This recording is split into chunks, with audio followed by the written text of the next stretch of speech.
Hello and welcome to Bedtime Storytime at the Clarksville-Montgomery County Public Library. I'm Miss Mary, and tonight we're going to do books about the Moon Man and another one about picnics. So let's get started with our first book. It's called The Moon Man by Isabel Harris. In the sunny corner of a wheat field grew a great oak tree, and sitting under its branches were a cat, a rabbit, and squirrel.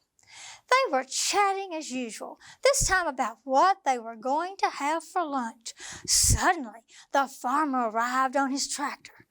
He put up a scarecrow in the middle of the field, and then he drove away. Of course, you know what a scarecrow is, but Cat and Squirrel didn't, so they asked the wise old rabbit. "It's a crow scarer, I'm sure," Rabbit said, hopping to take a closer look. "He smells like butterscotch and fresh grass," sniffed the cat. "And he has a friendly face," smiled the squirrel. For the rest of the day, the friends played happily beside the scarecrow. And when the sun began to set, they went to sleep, just like always, in their comfy little homes. There was a full moon that night. In the moonlight, Fox, Owl, and Hedgehog spotted a strange new thing in the field. "What is it?" squeaked the hedgehog. "I think it's a man," said Fox. "From the moon?" hooted Owl. "A moon man?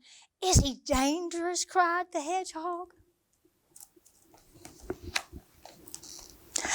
Owl shook his head. "I don't think so," he said. "He must be hungry," added Fox. "He's traveled a long way." So the friends decided to make a feast for the Moon Man. All night they gathered tasty treats and put them at his feet. Then, yawning, they headed for home and to bed.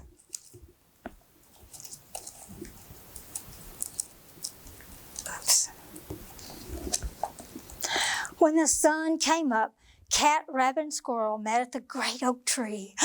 "Wow!" Squirrel gasped. "He gave us food," purred the cat. "Thank you, Crow Scarer. Let's eat," said Rabbit, hopping around happily. "We must give him a thank you present," smiled Cat, when all this food was gone. So for the rest of the day, the friends picked beautiful flowers and decorated the scarecrow with them. "Night, night, Crow Scarer," yawned the squirrel as afternoon turned to dusk. "Sweet dreams." When it was dark out, Fox, Owl, and Hedgehog returned to find that the feast had disappeared and the Moon Man was covered in flowers.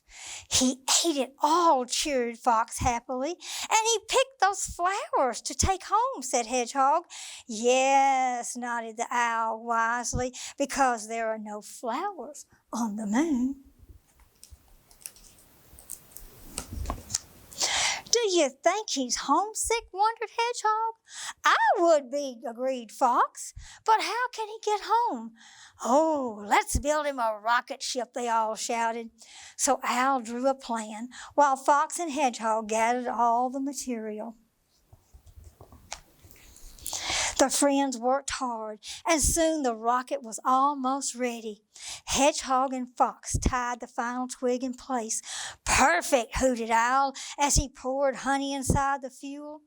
Then, before the friends headed home, Owl tucked some of his old feathers inside the Moon Man's sleeve to help him fly.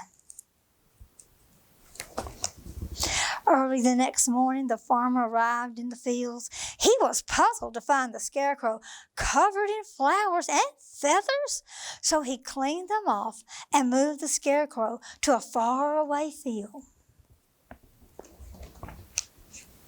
Cat, Rabbit, and Squirrel watched the farmer sadly. "Thanks for the food, Magic Crow Scarer," said the cat. "I will miss him," sniffed Squirrel. That night, Fox, Owl, and Hedgehog were happy to see the Moon Man had flown away in his rocket. They looked up and saw a star shooting across the dark sky.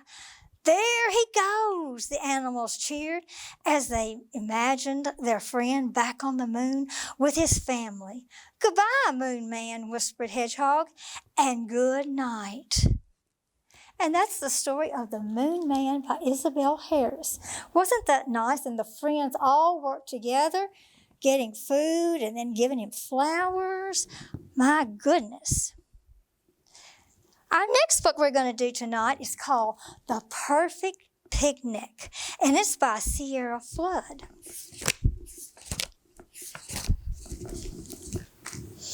Squirrel and Mole were the best of friends. They did everything together. They danced together. They baked cakes together. They went on bike rides together. And they especially liked to paint pictures together. One day, Squirrel and Mole decided to have a picnic. Squirrel wanted to be the most perfect picnic ever. No butter on the sandwiches, said Squirrel. Right you are, Squirrel, said Mole, even though he loved butter on his sandwiches. After much preparing, everything was all ready to go into the picnic bag. And off they went.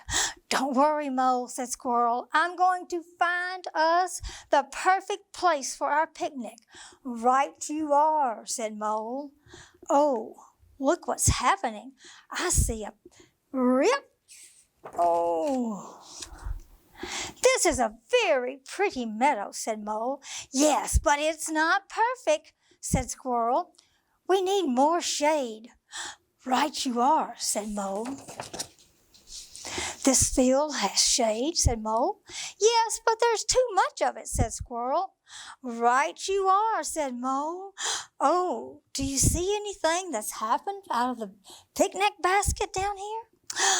Well, how about here, asked Mole. Ooh, it's far too busy, said Squirrel. Right you are, said Mole. There's nobody else up here, said Mole. Yes, but it's much too windy, said the Squirrel. Right you are, said Mole. The two friends went a lot of places. Can you see what's happening on the pages? I see plates flying out. A river? Too wet. A cave? Oh, it's too dark. A beach? It's too sandy. Until Squirrel finally stopped. I found it, Mole, she said. The perfect place to have our picnic. But Squirrel, we've already been here, groaned Mole. Just then, Mole noticed something else. Uh-oh, he said. Can you see what's happened to Mole in the picnic basket? I see his snout coming through there. No, wailed the Squirrel. This is the worst picnic ever, said a small voice. I believe this is your cake, said Mouse. And these are your apples, said Otter. I found your rug, said the Bat. I have your sandwiches, said Seagull. And we have your crackers, said the Pigeons. Here are your plates, said Goat. And is anyone looking for a nice cup of tea, asked Hare. The apples were bruised, the cake was squished, the plates were chipped, and the forks and the spoon were bent. The rug was dusty, and the sandwiches were sandy. The tea was cold, and the crackers were very much eaten. Don't worry, Squirrel, said Mole. We can fix this. It was not the perfect picnic that Squirrel had planned, but it was a lot of fun. I'm already looking forward to our next picnic, said Squirrel. Me too, said Mole. But next time, let's have butter on the sandwiches. Right you are, Mole, said Squirrel. Right you are. And that is The Perfect Picnic. That was a nice story of more friends working together to make things enjoyable. So that is the end of our stories today, but I need you to do one thing for me. Let's hold our hands way up high, reach them up to the sky and stretch your little old fingers. Just stretch, stretch, stretch. Now give a big old sigh And now just lower them softly down, because now our story time is over. And now you just need to wave goodbye. Goodbye to all my storybook friends. Thank you.